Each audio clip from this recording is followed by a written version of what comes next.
It's time for GMA3. Former NFL star Mark Sanchez released from the hospital, then booked on a felony charge after that alleged violent altercation with a 69-year-old truck driver. The new video from the night of the incident and what Sanchez is saying now. Help wanted for the holidays, Amazon's new staffing announcement today, plus how other big retailers are getting ready for the shopping season. Keeping it 100 with Taylor Swift marking the end of an era. We have broken every single record you can break with this tour. Her two big announcements. The only thing left 1, 2, 3. is to close the book. What she's revealing about the Eras Tour and when fans can watch at home. It's time for GMA3. From ABC News headquarters in New York City, this is GMA3. A soggy start here in New York City, but you know what? It is sunny for Swifties all across this country. Happy Taylor Day. I'm Gio Benito. Gio Benitez, breaker of Taylor Swift news, is how we're calling you around here at GMA3. I am Rebecca Jarvis here with Ginger, and we are so glad you can start your week with us. Yes, and coming up here, we are kicking off a fall festival of deals and steals. Tori Johnson is with us with big savings on some great home products. We are excited for that, and Jason Clarke is also here telling us about his transformation for the new series Murdaugh, Death in the Family. But we begin with former NFL quarterback Mark Sanchez out of the hospital and officially booked on a felony battery charge after his alleged assault on a 69-year-old truck driver. And now, new video from the night of the incident. Chief investigative correspondent Aaron Katursky is here with more. Aaron? Rebecca, in his first public comment since he was charged with drunkenly assaulting that truck driver, Mark Sanchez says he's focused on his own recovery. Former NFL quarterback turned analyst Mark Sanchez is out of the hospital and booked on felony battery and other charges. Sanchez telling a Fox affiliate, "I'm focused on my recovery and I just want to see my wife. I want to see my son and my two baby girls." Sanchez was in Indianapolis to call last Sunday's Colts-Raiders game, but ended up stabbed, hospitalized, and arrested after a violent altercation in a hotel loading dock. This video obtained by TMZ shows Sanchez in the moments just before. You can see the truck pulling into the alley to collect used cooking oil from the hotel. Then Sanchez appears in the same alley where prosecutors say he attacked the driver, 69-year-old Perry Toll, who told police he thought to himself, "This guy's trying to kill me." The allegation here is that Mr. Sanchez pursued this individual around the vehicle, and it's Mr. Sanchez who really was quite persistent. Sanchez was pepper sprayed and stabbed. This video shows him clutching his wounds. Toll's attorneys say in a civil lawsuit the driver suffered severe permanent disfigurement, loss of function, other physical injuries, emotional distress, and other damages. My client's a 5'8", 165-year-old senior citizen, 69 years old. Mark Sanchez is a former professional athlete, 6'2", 235. He's just thankful to be alive and is recovering at home with his wife. Court records say Toll claims Sanchez smelled of alcohol and his speech was slurred. The results of toxicology tests are pending. Sanchez expressed his gratitude to the surgeon who he said saved his life in the hospital. But, guys, his predicament is far from over. It's just beginning. Prosecutors say he could face yet more criminal charges depending on how this investigation unfolds. Wow. Thank you. Thank you, Aaron. I know you'll keep us updated. And now to the nor'easter, slamming the East Coast. We want to go to Matt River, who is in Atlantic City. Matt, you've been in it.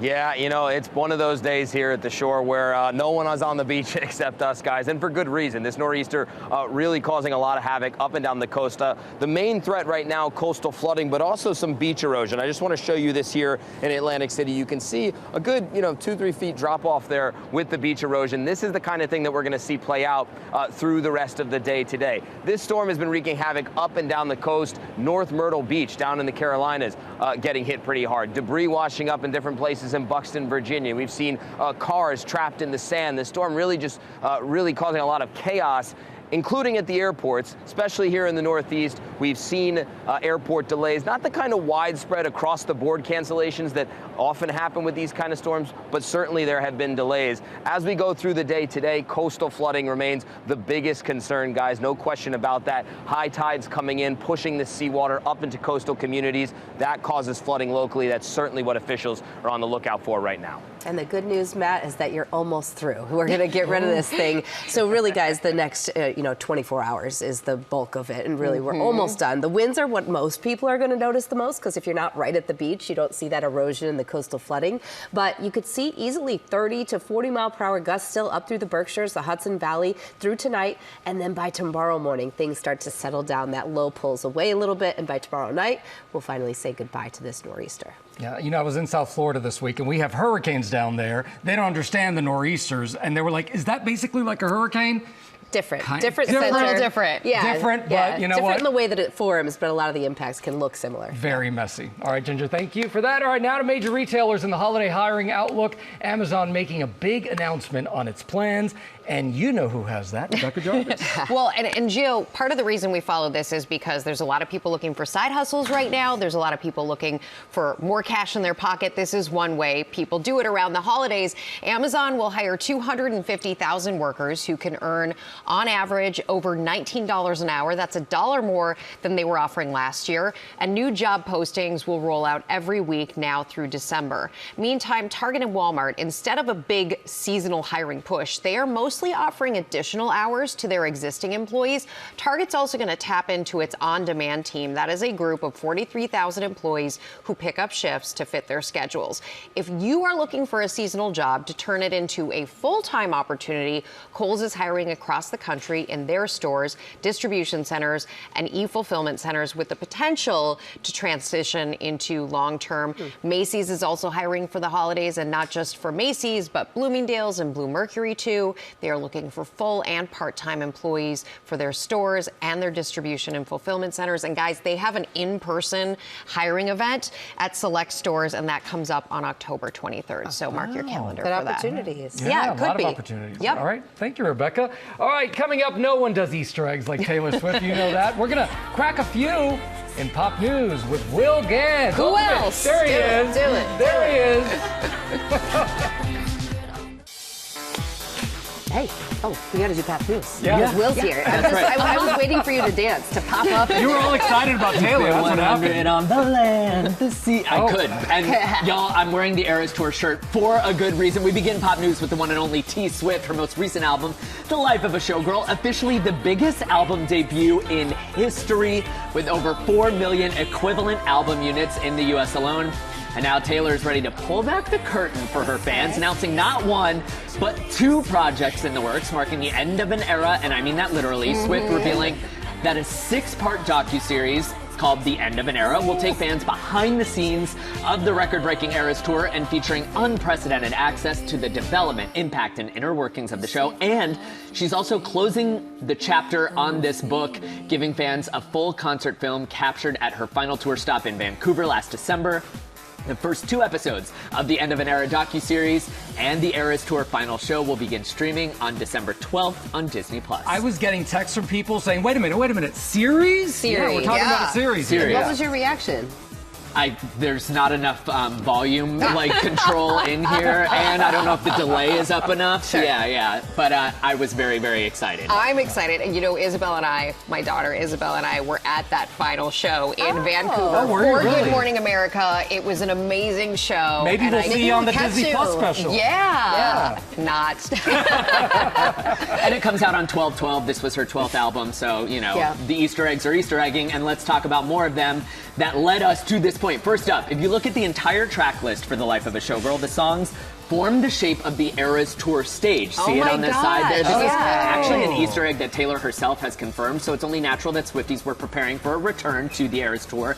Next up, we have to talk about the exit signs. In this video from Taylor Nation, in the very first frames, we see 2 exit signs right there in the opening frames of the video. And in the music video for The Fate of Ophelia, we see an exit sign at 29 seconds and again at 3 minutes 28 seconds. So why an exit sign? Because to make an encore, you've got to exit and come back again. And with those 2 exit signs as a goodness. repeated motif, that signifies both the docuseries and the final show that they're dropping in Vancouver. Double encore. And finally, that worldwide search for orange doors last weekend, which unveiled the words, "You must remember everything, but mostly this, the crowd is your king." What better way to remember everything than with a docuseries, and what better way to pay tribute to that crowd king with one final performance of the Eras This is tour. like a new language I that know. we're all It really learning. How did you figure this out? Especially the exit thing? I mean, it takes a lot of time on the internet. Luckily, I have a lot of that. He's very online. Yes, permanently online. All right, finally, from superstars to superheroes, over the weekend, Marvel Studios making big announcement about fan favorite characters returning to our screens at Comic-Con. Let's start with Paul Bettany, aka Vision. Fans last saw him during 2021's hit series WandaVision, one of my faves. So good. Now he'll be back in the new show Vision Quest, and he surprised Marvel fans with the news, joking that the show will be about unpacking intergenerational pain, but with lasers. Oh. Yeah, and Kristen Ritter will also be reprising her role as Jessica Jones, joining Charlie Cox for season 2 of Daredevil, telling the crowd to expect lots of improvisation between their characters, especially when it comes to poking fun at Charlie. And Emmy winner Yahya Abdul-Mateen II taking up the mantle as Wonder Man. As for animated fans, X-Men 97 has been renewed for season 3, with season 2 slated to premiere next summer. And your friendly neighborhood Spider-Man will return next fall. All of these shows will premiere throughout 2026, starting with Wonder Man streaming January 27th on Disney Plus, which is just a few weeks after December 12th, which is the Eras tour on Disney Plus as could well. forget? So yeah, Who could just in forget? case anyone was So wondering much when that's goodness. happening. Yeah. Thank you, Will. Thank you guys. As always, keep dancing. Coming up here, Tori Johnson is here with a fall festival of deals and steals. Some of them just $10 or less. Whoa. Stay tuned. Okay, we are back now with the first day of our Deals and Steals Fall Festival, and Tori Johnson is right here with some great home products to keep you cozy and help you out all around the house. Hey, Tori. Yeah, hello. Okay, All right. so we're starting with this serious rope from Rapid Rope, and here's what it does. So if you keep this in front of you, turn it the other way, Ginger. So yep. So then you. So you did very it. easily. You did it. Yeah, And then you flatten it out, I heard you flatten say. it out. No scissors required. No scissors because it has that cut mark That's right amazing. on the inside, Wow. right? That's it's super so easy. So imagine you keep it all perfectly organized in this canister. Till you need it. Exactly. Oftentimes And it it is gets strong messy. rope. Super strong rope. So whether you are tying down cargo, hauling a Christmas tree, doing little fix-it projects around the house, gardening, fishing, camping, whenever you need some rope, right here in the canister, and it's 50% off. Excellent. So good. Just great to have around the house. Yes. Good luck. Okay. Speaking of around the house. Yeah, so 175 years of helping families. This stuff is so good. Right? But yes. it's making their GMA deals debut today. Really? First time ever. The first time. First time, yes. And so we've got everything from, this is right here, this is a fridge freshener, one of the best-selling products. I also love, these are little pouches that you can put anywhere that you need that odor. So you can kind of hide it under something. Yes, Yeah. great in garbage cans. People sometimes put them like nearing like cat litter, like not in it, but sort of in that area. Variety of options with that. We've got their detergent sheets. We've got their odor blasters. Our Brad is a big fan of this Simply Sailing That stuff is solution. so good. It is. Yes. Yep, he told me every day this one. So your chance to get, I don't think I'm like ratting him out. Like I think he was proudly telling us about it. Exactly. That's why he's able to. That's our Brad. On the ball here. All 50% off starts under $5. Excellent. I was getting nervous when she was talking about odor. Brad, sorry. Yeah. Okay, what do we have here? Okay, so this is Luminera. These are, it looks like a real flame, Yeah, obviously, but it's not. And so these are great for families that have kids, pets, or somebody who is just perhaps forgetful that they have a burning candle. They work beautifully. It's also, this is real wax. This is premium wax. It feels like a candle. So it looks, feels, acts like a candle, but again, flame free. And then look, we've got, you want to, this is really fun to play with because with the remote control, you could turn a bunch of them on and off with the remote control. They look gorgeous. gorgeous, and they last, and they're 50% off. Excellent. These black ones Really remind me of the Hocus Pocus ones. Yes. Oh, yes. I love this. Never under or over cook your egg. So this Right. beef egg is going to go inside the pan when you boil the eggs. This goes in with the eggs. Pop that in with the eggs, and then It's got such a smart egg. It has 3 different sounds. You're a good egg, Ginger. That's what I was going for. You know. You did it. You did it. Yep. So those. How do I turn it off? It would have 3 different sounds Oh, there we depending go. on soft, medium, or hard boiled.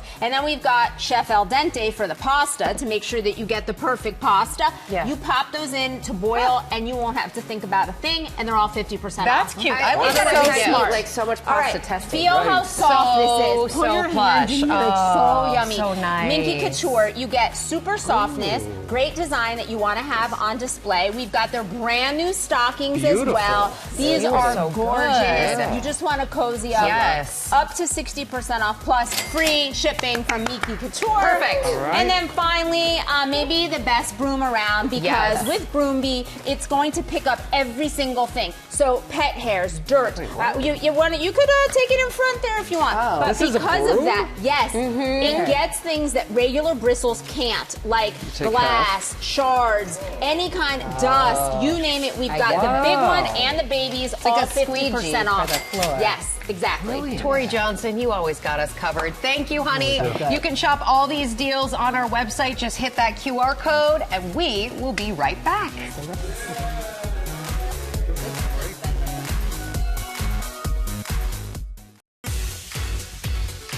Welcome back to GMA3. We got those clouds hanging around. Welcome back to GMA3. Such a great show tomorrow on GMA. We're going to hear from Jeremy Allen White live about playing the boss in Springsteen, Deliver Me From Nowhere. His transformation in his look, voice, and guitar playing, absolutely stunning. So good. Cannot wait to see it. Can't wait to hear how he pulled that off. Yeah, looking forward to that. And we will say hail to the chief when Allison Janney joins us in studio. Her character on The Diplomat is now president, and that's just one of the twists in the new season. We'll see if she's got any tea, any secrets to spill with It is us. such a good show. So good. I'm so excited about that. Plus, Chef Carla Hall right here talking about her new children's book and baking up a sweet treat perfect to make with kids.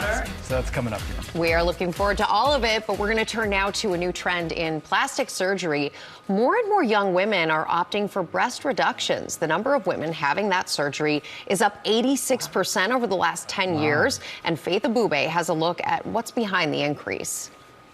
The number of women opting for breast reduction surgery on the rise, saying bigger isn't always better. My biggest regret in getting a breast reduction is not doing it sooner. Just ask 31-year-old Nicole Koretsky, who underwent breast reduction surgery 3 years ago. My chest always hurt and my shoulders, and I just felt so disproportionate to the rest of my body. A fitness buff, Nicole says prior to surgery, she couldn't run more than 4 miles due to back pain. I think that was also the push that I needed. I really think it's my chest that's doing this to me, and it's about time that I do something about it. And now she's training for the New York City Marathon. I have to run 16 miles today. Nicole's not alone. More women than ever are undergoing surgical breast reduction, according to the American Society of Plastic Surgeons. In the past, it was how can I transform my body into something that men like more? And now it's just, what do I think is beautiful? What do I think is functional? And what do I want to see on myself? And experts say more and more of these patients are young women. You know, traditionally, we would see women in their 40s and 50s after they finished having children and they were ready for that reduction. But about 5-6 years ago, I started seeing young women in their late teens and early 20s. 24-year-old Maddie is one of those women who decided to go smaller. She had her reduction surgery 2 years ago. I was honestly just miserable with them. I felt like everywhere I went, it was the first place anyone looked was my chest. Maddie opening up about her reduction journey on TikTok. Let's talk about my favorite things about my breast reduction. She says the surgery was life-changing. It has been absolutely night and day. I feel like people look at me and see my face first instead of my chest. And an added benefit of her surgery, I can walk into stores and find clothes that fit me and not have to get them altered. So it's really great. All right. Wonderful. Thank you, Faith. All right. Now we've got Jason Clarke, and we were just talking already. He is starring in the new Hulu series, Murdaugh, Death in the Family, based on the real-life case that dominated headlines nationwide. We are so glad you are here with us on GMA3. Yeah, great to see you. We were just all talking so much. Literally talking because it's so fascinating. It is. And you play Alec Murdaugh. So he is the lawyer, the father that is has been convicted and found guilty of killing his wife and one of his sons. You say that the role, not surprisingly, was quite draining. Why? Oh, it was, you know, it was something that I was happy to put in the rearview mirror. I had a ball playing it, I've got to say I did. You know, he's a larger-than-life figure, and a lot of the times people, you forget that he was actually enjoyable to be around. He was entertaining, he was funny, he was generous. He was generous with other people's money, of course. But, you know, there was a lot that was magnetic about him that really allowed people to really just not see coming what came.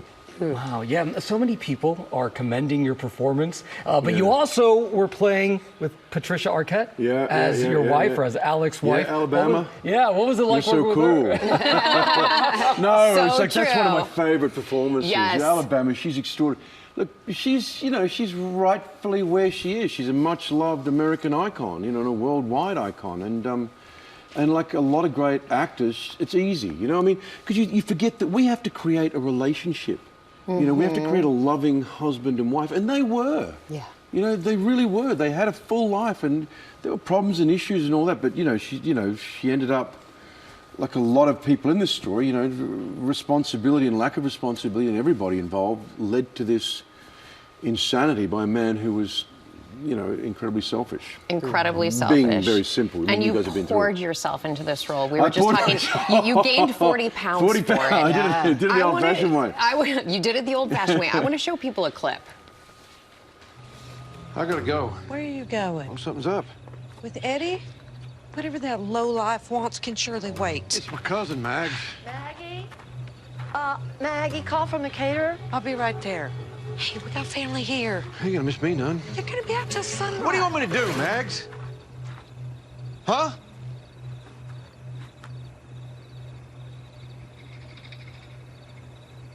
I'm sorry. Probably the stress of this party is getting to me. Yeah, well, just don't take it out on me, okay? I gotta tell you, that doesn't even look like you. No. That's unbelievable. No, I know. It was funny, you know, you see the dark lenses, you know, going back to my drama school days, I decided his animal was a great white shark. Ah. Yeah, I mean, you know, simple things you put together, but you know, it's like it never stops, never stops. And with the lies, with the other thing that Patricia, to hark back to that, Patricia said to me very early on, he's a victim. Think about that. How he sees himself. Yeah. Wow. You know, how he sees himself. Yes, yeah. Because, you know, when you become a victim, you can justify a lot of things. And him, in terms of, you know, they didn't understand how much he was doing for him. When the family didn't understand how generous he was and how much he did to earn all this money, even though he was, you know, the lie was just deep and deep. And the story has so many tentacles to it, and we've all, on some level, covered pieces of all of this and met some of these characters. Did you have a chance to meet people in Murdaugh's orbit? I met Mark Tinsley, you know, and he was very lovely and very generous, as well as lending us some of his taxidermy for some of the scenes in his office. He also, the thing that struck me was that it's easy in hindsight to say who this man was, and my God, what a monster. But the town and the community, in the lovely way that small towns are in this country, that were they didn't see it coming. The judge who sentenced him, they had no idea. Right. The deception was so deep who this man was, and as Tinsley shows in our show, that he rightfully rang up the 2 days after Alec had killed Maggie and Paul, and actually dropped the charges. The Beaches, out of their generosity, saying, we don't want to, you're going through so much, we want to drop these charges. And you go, that is generosity, and in hindsight, it's blindness. And at one point, you're talking about kind of how to know this character and what more to know, but your character, Alec, quotes his late grandfather. He says, the only real truth in this world is that what you can get others to believe. Wow. So what did that tell you about Alec and about his family and about where they were at in their headspace? The thing about Alec was you'd never know who he is. You're never going to know, are you? I mean, there was things when he talks in jail, you know, the lies that he's told, you know. you know, this family had lived a privileged position, as you can in a small town, because, you know, a trial by your peers is a trial by the people who are living in your community. You know them. They all know you, you know, so... And they were, you know, legal liability lawyers, so they would sue the train, they would sue the car companies, and then it turned on him, and then he was on trial, and he was guilty of ripping them all off. It is just absolutely fascinating. It's unfathomable. Jason, you are such a cool guy. Thank you so much for being here. Great to see you. We can't wait to watch this. Murdaugh, Death in the Family premieres this Wednesday on Hulu. We're all going to be watching. Oh, yes. Coming up here, chef and author Gabrielle Hamilton tells us about her new memoir, Next of Kin. Stick around. And we are here now with a James Beard Award winner and the former chef of Prune Restaurant, which Rebecca loves. Yes. Big fan. Gabrielle Hamilton now getting personal and opening up in her highly anticipated new memoir, Next of Kin. Gabrielle, welcome. We're so glad to have you. Thanks for having me. So I know you're New York Times bestseller, but in this book, you are taking an intimate look at your family. So what inspired you to do this and share this story? Well, I have an incredible family. I grew up in a magical family. I don't like that word, but anyway, I had a father who was a set designer for theater. I mean, he even designed the sets or built the sets for the Ringling Brothers and Barnum and Bailey Circus. So, I mean, we grew up with tubs of glitter that went up to your elbows. And I have a French mom. She was a tremendous cook. So there were huge family dinners, lamb roasts, all 5 kids. I'm the youngest of 5, of rambunctious, talented, rascally siblings, and we would sleep out by the fire in the sleeping bags at night. So that's the family I come from, and I'm pretty obsessed with it, and I was very proud to be part of it. It started to dissolve and I've really lost everyone in the family. And when my first brother died suddenly, leaving behind a wife and 3 preteen children, my father said, well, if you have to lose one, at least it's the one you liked least. Oh, wow.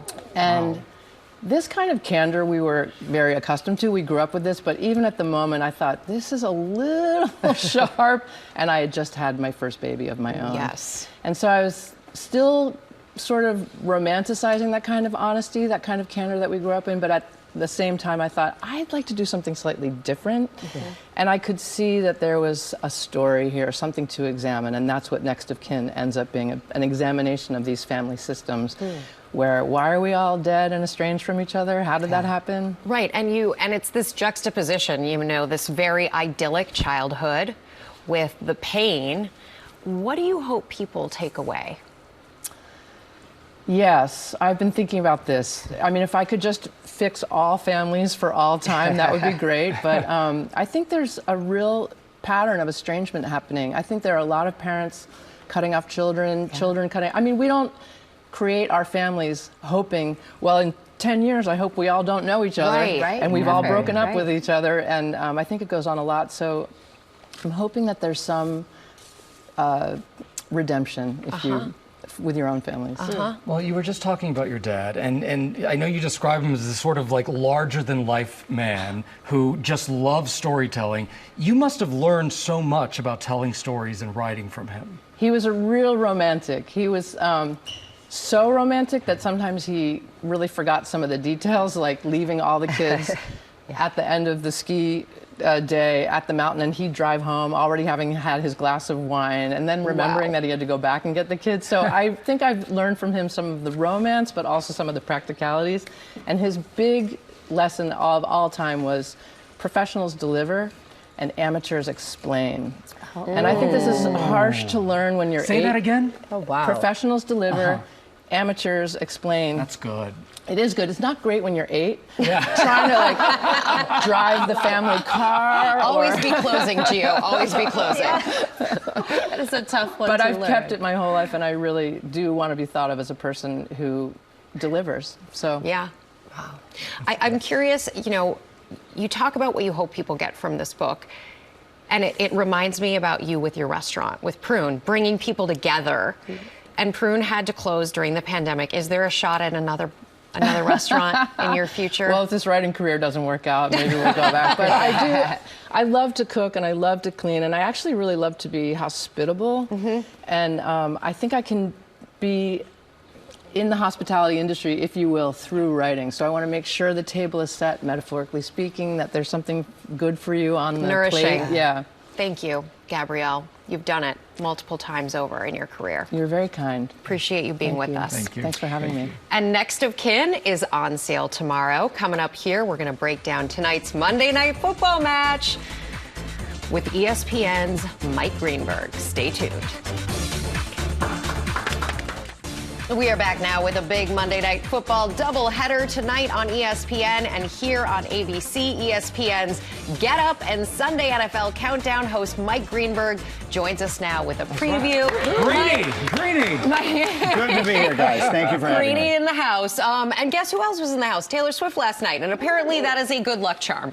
When she's there, the Chiefs always win. And they have made, in fact, my friends and I have had a debate whether or not Travis Kelce is now the most famous football player that ever lived based upon his relationship with Taylor. My answer is yes. My 25-year-old daughter's answer is definitively yes.